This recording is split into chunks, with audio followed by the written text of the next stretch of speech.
Sizde katta otur var.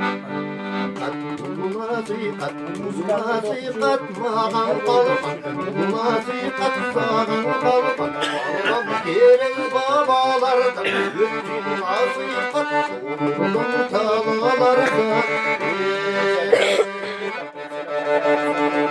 Hayvanların kazanatı, haccatılan kazanatı. Benim dileğim, umutarım dileğim. O bildiğin gökten benim sığdamı kızım. Kimsin yaram dedim sığdamı kızım.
Taktırım ki ben balga sözlüğüm.